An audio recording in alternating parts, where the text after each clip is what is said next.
Iran had vowed revenge since an April 1st airstrike in Syria killed 2 Iranian generals inside an Iranian consular building.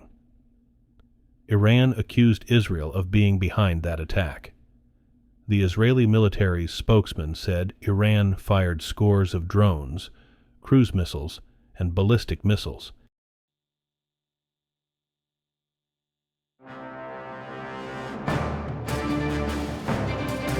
Today is Saturday, April 13th, 2024, and this is the Dunkley Report. Booms and air raid sirens have sounded across Israel after Iran launched hundreds of drones, ballistic missiles, and cruise missiles in an unprecedented revenge mission that pushes the Middle East closer to a region-wide war. The attack marks the first time Iran has launched a direct military assault on Israel. Condemnation of the attack has been swift. Iran had vowed revenge since an April 1st airstrike in Syria killed 2 Iranian generals inside an Iranian consular building. Iran accused Israel of being behind that attack. The Israeli military's spokesman said Iran fired scores of drones, cruise missiles, and ballistic missiles. Most were intercepted outside Israel's borders. The U.S. said its forces helped Israel down nearly all of them. President Joe Biden is lauding American forces who helped Israel down nearly all of the drones and missiles fired by Iran. He is also vowing to coordinate a global response to Tehran's unprecedented attack. With regional tensions at their highest since the Israel-Hamas war began 6 months ago, Biden on Saturday pledged that American support for Israel's defense against attacks by Iran and its proxies is an ironclad. The attack marked the first time Iran has launched a direct military assault on Israel. Biden spoke with Israeli Prime Minister Benjamin Netanyahu late Saturday. The president says he will convene a meeting of the Group of 7 advanced democracies on Sunday to coordinate a united diplomatic response to Iran's brazen attack. The oldest living conjoined twins have died in Pennsylvania at age 62. Obituaries posted by Liebensperger Funeral Homes of Hamburg say Lori and George Schappell died April 7th at the hospital of the University of Pennsylvania. They pursued separate interests during long lives that defied medical expectations. The twins were born in West Reading, Pennsylvania, and had distinct brains, but were joined at the skull. They appeared over the years in documentaries and talk shows, and in an episode of the FX medical drama, Nip Tuck. George came out as transgender in 2007. Lori excelled at bowling, and George was a country singer. Iran launched a first direct military attack against Israel on Saturday, sending drones and cruise and ballistic missiles toward Israel. Iran's state-run media reported that dozens of drones had been fired. The Israeli Army's spokesman, Rear ADM Daniel Hagari, says that the country is prepared. Iran had been threatening to attack Israel since an airstrike last week, widely blamed on Israel, killed 2 Iranian generals in Syria. Israel has not commented on that attack.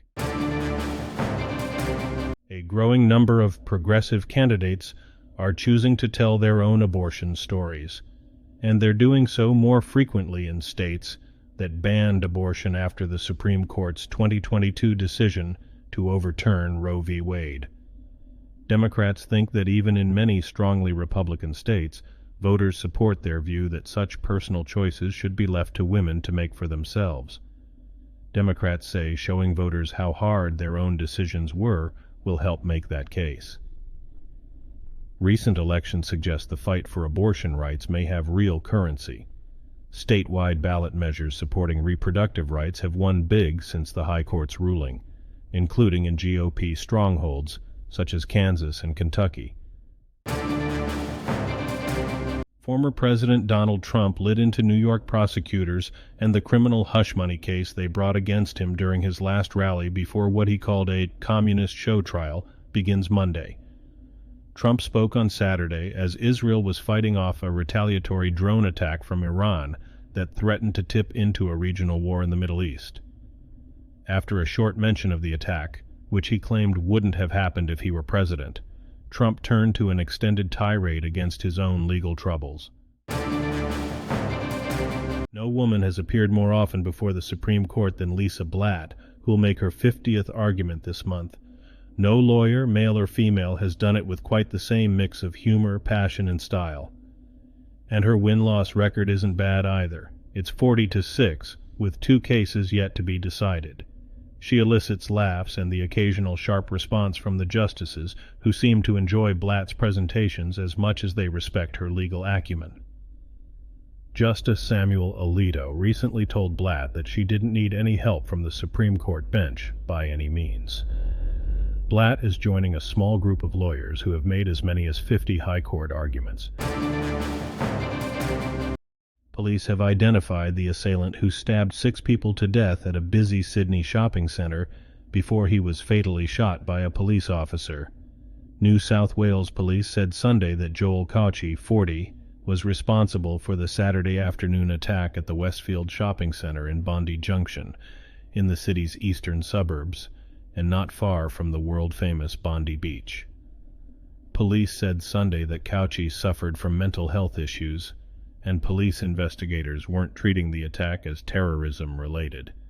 6 people, 5 women and 1 man, were killed in the attack and 12 others were injured, including a 9-month-old child.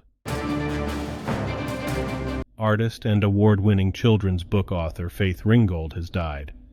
Her daughter Barbara Wallace told the New York Times that Ringgold died Saturday. She was 93.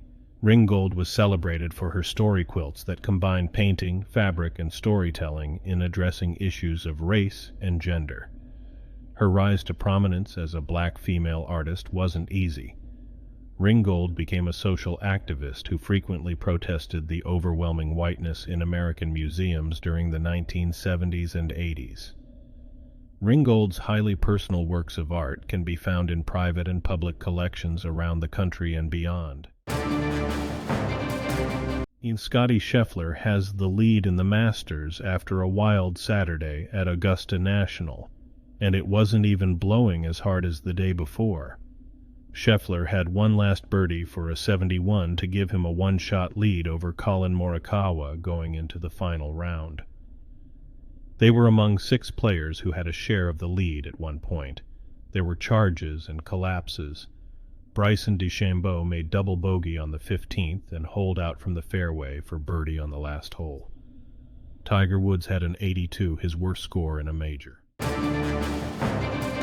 Today's news has been reported by the Associated Press. This has been the World News for Saturday, April 13th, 2024. Thanks again for joining us at The Dunkley Report.